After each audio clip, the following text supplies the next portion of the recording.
times to see what was going on, and there's this flapping noise. Bang, bang, bang, bang, bang. The bastards are firing at us.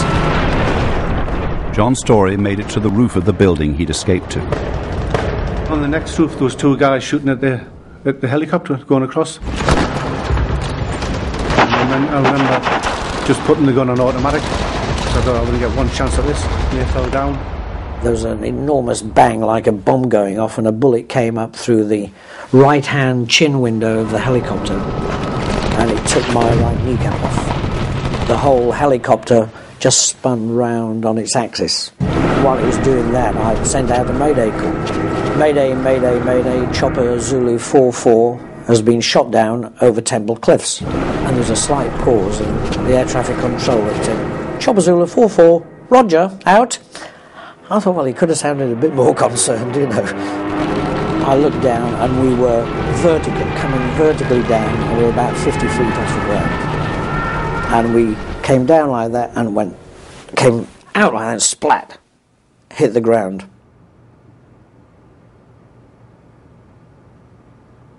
Colonel Mitchell took a helicopter ride himself to observe the scene. He saw below him what must have been the bodies in the street and these burning Land Rovers. And he wasn't in charge, so it was very frustrating. And it was terrible to see 3 Argylls killed that you couldn't go and do anything about. I suppose in many ways that was a spur to what happened later. The only survivor, John Story, was desperate to escape, but was spotted and shot at by the armed police. I thought, if they're coming after me, I'll jump off the roof. Just kill myself. That's what I thought. I'll just do a swan dive off the top of a 6-storey block of flats. If I'd resigned to it anyway. I suppose you just accept what's going to happen. And then, I suppose anger probably takes over. So you don't become afraid, you just say, to hell with it. The patrol that had initially reported trouble had made it safely out of Crater. They were ordered back in to see what had happened to the Land Rovers. It was the last time they were seen alive. Days later, their mutilated, burnt bodies would be returned in boxes.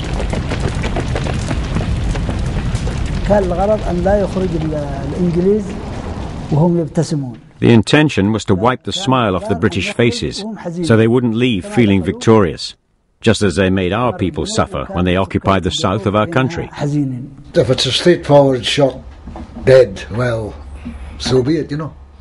But to torture them into the bargain by people who were giving you a mug of tea the day before, that's even worse, you know. Oh, it doesn't happen right. It makes you angry even yet, you know, when you heard the way they were dealt with, the way they had to die. Colin Mitchell would like to have gone in and got the bodies out straight away, and anybody else who might still have been there, and done something about it. Dominated the situation, but we didn't dominate it. We were flung out of Crater. There was the heart of Aden in the hands of mutinous armed policemen and terrorists. And that was the area we'd come to look after, so it was very frustrating. Terrified the Arab police would catch him, John Story was desperate for a place to hide and took a family hostage in their flat. I'd used the last of my ammunition, the last half dozen rounds or whatever, on the roof to kill the other 2 guys on the roof. The rest of the day was a bluff.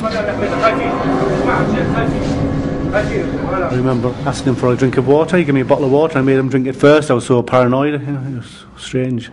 Then about 2 o'clock, the armoured cars started coming in. Nigel Stevens had been sent into Crater in his armoured vehicle.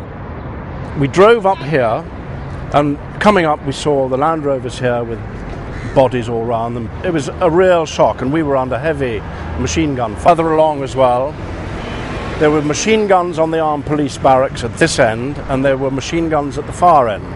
I stopped my armoured car just a little top end of this crossroads here. We didn't know that there was a survivor from the original ambush of the 2 Land Rovers, who must have been machine gunned from this side here. And I understand now that Fusilier Story managed to get to that building there. I did feel isolated. When I was in the flats, I was making plans to try and get out of that situation. I was thinking maybe I could wear a dress and get off with the crowd. All crazy things were going through my mind. And I thought, yeah, with a big pair of army boots, and all the bodies were still there, but the armoured cars were going past. But they had the turrets open. The bullets were going inside the armoured cars and rattling around inside. Every time somebody appeared, I fired at them with my driver's submachine gun. Asked for permission to use a main armament because I knew there were machine guns firing at us, and the only way I could have knocked them out was with a main armament.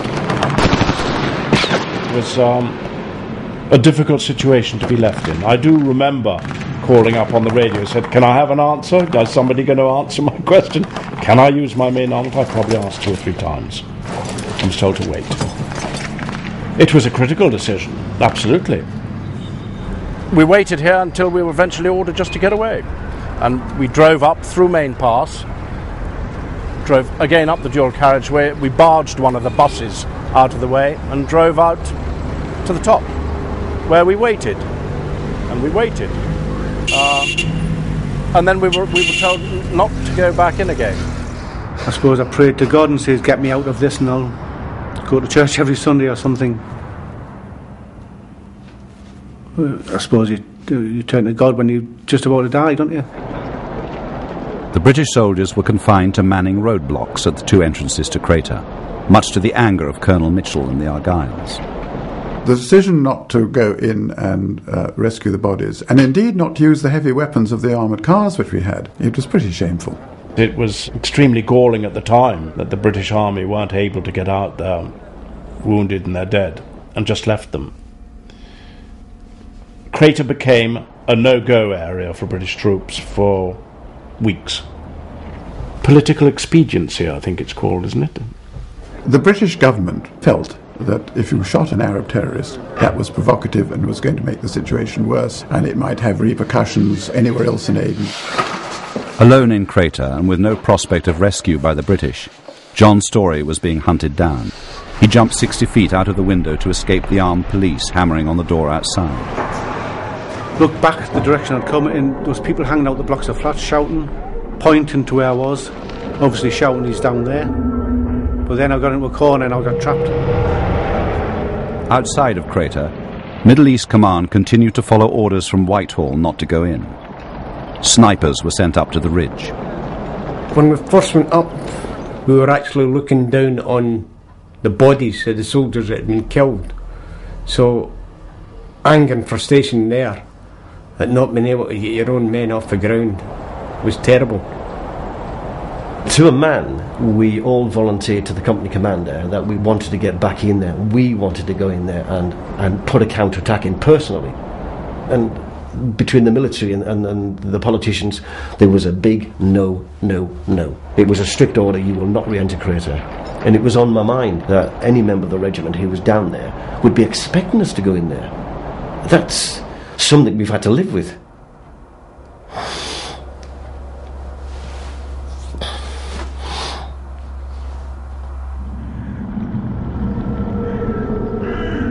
While the British were forced to wait on the rim of Crater, the Arab police had captured John Story.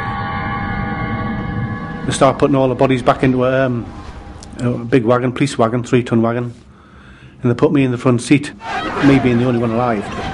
So I'm sat in the vehicle and I thought, this is it. Because everything was narrow, everybody was shouting and screaming, going berserk. And when I asked the wagon driver what was happening, he said the crowd want to kill you. It was like somebody waved a magic wand. One minute there's a mass murderous crowd with guns wanting your blood, and next minute the street's deserted and you're sat in the wagon by yourself and everybody's crouching near walls. British snipers on the ridge opened fire on the Arabs in Crater. Middle East Command did not stop them. For the rest of the day, Crater became a killing zone. They just fired indiscriminately, all for the best part of maybe 4 or 5 hours. And of course, by the time the soldiers were put onto them, they all knew how our men died. So that was all taken into account. The machine gun barrels were white hot, and I was supplying the ammunition. It was a wild day, John's story made it to safety with the help of some Arab police who now regretted their actions. His colleagues for a further 24 hours. The Arab nationalists now claimed victory in Crater. We were pleased that the British left and we got rid of them, and our own government would take over. News of events in Crater was filtering out to relatives in England. John Moncur was one of those killed in the ambush. The army informed his wife. I opened the door and he said, "Anne, I'm terribly sorry, I've got bad news for you." And I said, "Well, it left just after I'd been told, and everything was quiet." And I did go and sit on the floor by them. And then when they woke up the following morning, I said Daddy wasn't coming home. And I said he wouldn't be coming home. Colin did go to the mortuary to identify the bodies, and it must have been an incredibly sad moment to see one of his star company commanders and two quite splendid jocks killed when they weren't even operating under his command. And I dare say it had a psychological effect. I got shot through the arm. I thought if I stay, I'll get one hour chance. You asked me what the worst moment in Aden was. When I was in hospital, everybody was bringing me cigarettes, and I'd stopped smoking for 7 weeks. Prior to that, obviously I started smoking again. That's the worst thing. With 9 of their men killed, 5 days after the mutiny, the Northumberland Fusiliers returned home. I couldn't get my head round that we were leaving with Crater in the state that it was in, unoccupied, the first time probably since Aden was occupied itself, and we left a bit more than thieves in the night. John's death, to me, was the worst thing, was just not having him anymore. He was no longer there. And coming to terms with that was huge. He just wasn't there anymore. And it's hard to believe. And you just have to start, coming to terms with that. Yeah. The 22 British soldiers... Crater and what happened in the other line. 22 British soldiers killed that day. That was a humiliation, really, and not being allowed to do anything about it. That's what really hurt. I was very upset about the murder of British troops by the Arab police in Aden, but this was just another sign of how unpopular foreign occupation is, and the Americans are discovering this in Iraq at this moment. The day of the funeral, Colonel Colin Mitchell and the Argylls took over control of Crater, which was still in Arab hands. But I personally regarded the circumstances of the 20th of June as utterly disgraceful. I felt myself that we had actually abandoned the place under the most terrible and tragic circumstances to a lot of sort of third-rate, fly-blown chaps. It seemed to me incredibly bad. Colonel Mitchell was absolutely determined that he wanted revenge, that he would go in and avenge the death of his and other soldiers. But the question was, would Britain let him? The Whitehall establishment, they didn't want Mitch to take any aggressive action because they were frightened that it would provoke an uprising and make withdrawal difficult and impossible, and certainly not peaceful. So the big question was, what's going to happen? We thought it was not only morally wrong to kill people without a proper reason, but secondly, it would be politically disastrous and economically and militarily very costly, because the more people you kill, the more terrorists, the more opponents you create. An impasse ensued as the British government deliberated whether it was worth retaking Crater in the few months left before the official withdrawal from Aden. Snipers waited on the ridges overlooking Crater. That was very, very, very frustrating. We were biting at the leash. We were dying to get in there, and we were hoping we'd get in there. As soon as Mad Mix says, "Let's go, boys," we were all behind them. While some British soldiers fired at anyone who aroused suspicion, evacuations of British civilians accelerated. With Crater in Arab hands, it seemed the end of empire in Aden was on the brink of an early collapse. the British had to turn to undercover forces for help.